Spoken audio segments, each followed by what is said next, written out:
మీరు ఆలోచించండి, నాకు 2 సంఘటనలు ఈ మధ్యన కదిలించేసినాయి నాకు లాస్ట్ 2.5 సంవత్సరాల్లో.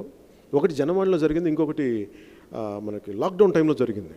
రాజమండ్రిలో తూర్పుగోదావరి జిల్లాలో ఒక దళిత యువకుడు పోలీస్ స్టేషన్లో కూర్చొని శిరోమణనం చేస్తే ఆ అబ్బాయికి వ్యవస్థలే దగ్గరున్న పోలీస్ స్టేషన్లో జరిగితే కారణాలు ఏదైనప్పటికీ అది అతని తాలూకు ఆత్మగౌరవంలో దెబ్బతీసే హక్కు లేదు నీకు. అబ్బాయి ఒకళ్ళు తప్పు చేశాడు అయితే పోలీస్ చెప్పినట్టుగా there are ways to punish. అలా కాకుండా అతన్ని అగౌరవపరిచేలాగా, అతని ఆత్మస్థైర్యాన్ని దెబ్బతీసేలాగా, అతని ఆత్మగౌరవం దెబ్బ కొట్టేలాగా శిరోమండనం చేస్తే అబ్బాయి ఎవరికి చెప్పుకోలేక ఏమన్నాడంటే వైస్ ప్రెసిడెంట్ వెంకయ్యనాయుడు గారికి లెటర్ రాశాను. ఆ దృష్టికి వచ్చి నేను నక్సలైట్ అయ్యే అవకాశాన్ని ఇవ్వండి నాకు.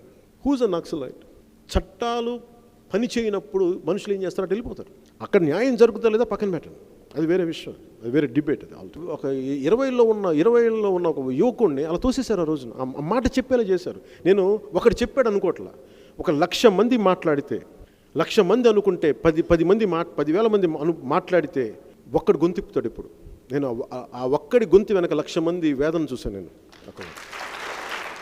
తిరుపతి జనవాణిలో కశ్మీర్లో పనిచేసే కౌంటర్ ఇన్సర్జెంట్ యూనిట్ నుంచి వచ్చిన ఒక సైనికుడు చిత్తూరులో ఉన్న నా పలానా ఊర్లో నా పొలాన్ని అక్కడున్న రాజకీయ నాయకులు తీసేసుకున్నారు, వైసీపీ నాయకులు. మా కమాండర్ ఏం చెప్తాడంటే, నాకు డ్యూటీ గన్ ఇచ్చి తుపాకి ఇచ్చి, అరే మన సరిహద్దుల్లోకి శత్రు సైనికుడు కానీ ఉగ్రవాది కానీ ప్రవేశిస్తే కాల్చేయమంటాడు. మన సరిహద్దులు అంత కాపాడుకుంటాం, నా దేశ సరిహద్దు, నా డ్యూటీ అది. అలాంటిది నాకున్న 2 ఎకరాల భూమి సరిహద్దులు నేను కాపాడుకోలేకపోయినా తీసేసుకున్నారన్న. మరి నేనేం చేయాలి? నేను కూడా అఫ్జల్ ఖాన్ లాంటి ఒక ఉగ్రవాదిని అయిపోయాను నేను కూడా అని ఆవేదన ఆ రోజున చాలామంది తాకింది. అంటే మనం సొసైటీకి ఏం చేస్తున్నామంటే, డెమోక్రసీలో కష్టపడి పనిచేసే వాళ్ళకేమో విపరీతమైన కష్టాలు, తప్పుడు పనులు చేసే వాళ్ళందరికీ శబాష్లు, జేజేలు, అధికారాలు.